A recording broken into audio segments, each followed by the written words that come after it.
एक दिन तो भगवान चंद्रमा को देख करके मचल गए। पूर्णिमा की रात्रि आकाश में सुंदर चंद्रमा अपनी किरणों से पृथ्वी को आह्लादित कर रहे थे। चंद्रमा की धवलिमा को देखकर, चंद्रमंडल को देखकर भगवान श्री राम मचल गए और भगवान श्री राम ने कहा ये चंद्रमा मुझे दिला दो।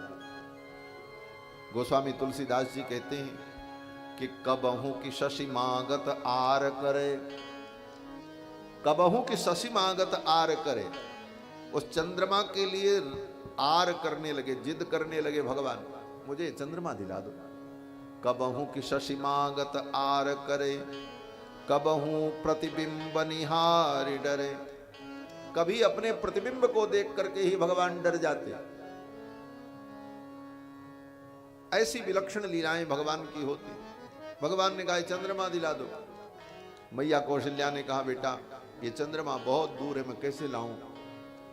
भगवान श्री रघुनाथ जी ने कहा नहीं ये चंद्रमा तो हमें चाहिए। महारानी कौशल्या को कुछ समझ में नहीं आया। महारानी कैकेयी बड़ी बुद्धिमान है। महारानी कैकेयी ने कहा लाओ मैं चंद्रमा दिला देती हूँ।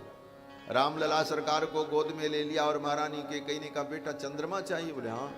बोले अच्छा अभी मैं मंगाती हूँ। महारानी कैकेयी ने इशारा किया दासी को। दासी एक सोने का परात लेकर के आई। परात में पानी रखा। रघुनाथ जी ने कहा मैया मुझे चंद्रमा दिलाओ ना। मैया कैकेयी ने कहा बस उसी की व्यवस्था तो मैं कर रही हूं। इसी परात में, इसी बर्तन में उस चंद्रमा को उतारूंगी। बोले अच्छा। मैया ने कहा लाला तू आंखें बंद कर ले और मैं मंत्र पढ़ती हूं। ये चंद्रमा देवता है ना, तो देवता तो मंत्र से आते हैं। दैवाधीनम जगत सर्वम मंत्राधीनं च देवता। ये सारा जगत देवताओं के अधीन है। जगत में जो कुछ है सब देवताओं के अधीन है। इसीलिए हर चीज के देवता हमारे यहाँ है। कोई वस्तु फालतू में और कोई वस्तु बिना मालिक के नहीं है। हर वस्तु के देवता है। जल के देवता, आकाश के देवता, पृथ्वी के देवता, वनस्पति के देवता, सायंकाल के देवता, सुबह के प्रातः काल के देवता, सब चीज के देवता। हर वस्तु के देवता है हमारा। बिना देवता के कोई वस्तु नहीं है। तो सारा जगत देवताओं के अधीन है। और देवता किसके अधीन है? बोले मंत्राधीनं च देवता। और देवता मंत्र के अधीन है। मंत्र पढ़ो तो आवे, मंत्र पढ़ो तो खुश हो जाएं, मंत्र पढ़ करके आहुति दो तो उनका पेट भर जाए। देवता मंत्र के अधीन।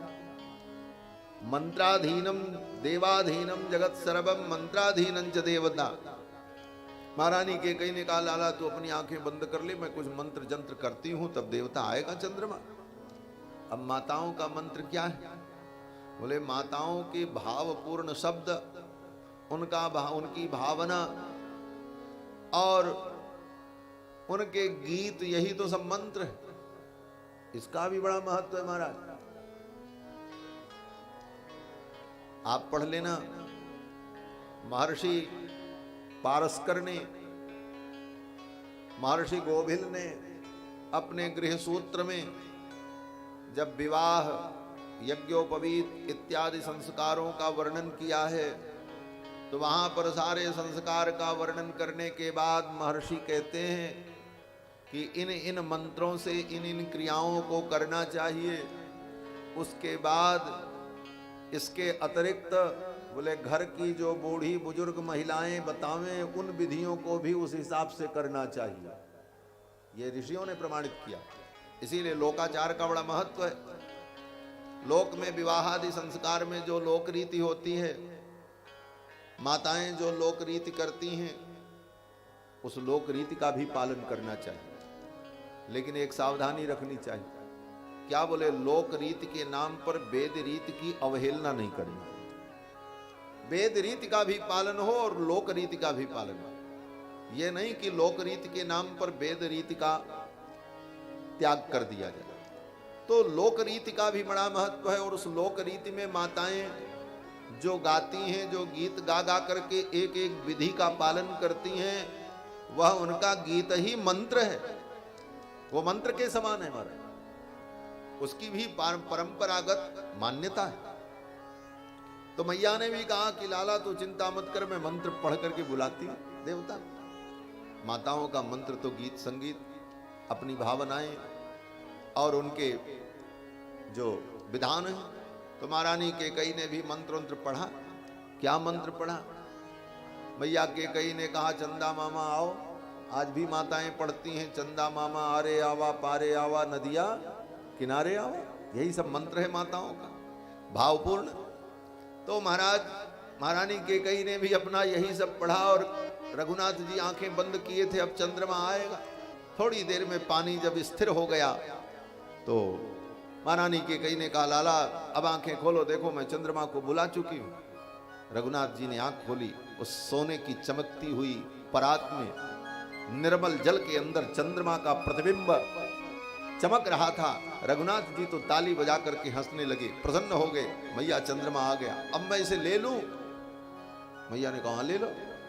रघुनाथ जी उस चंद्रमा को पकड़ने के लिए जब पानी में हाथ डालते हैं, पानी हिल गया, चंद्रमा का प्रतिबिंब भी हिलने लगा। ठाकुर जी ने तुरंत हाथ हटा लिया। अरे मैया, ये तो कोई जंतु है, ये कहीं काट न ले, ये तो हिल रहा है, ये पानी में तैर रहा है, ये कोई जंतु है, कोई जीव है। मैया ने कहा, हाँ लाला, ये पानी का ही जंतु है, हाँ ये पानी का ही जीव है।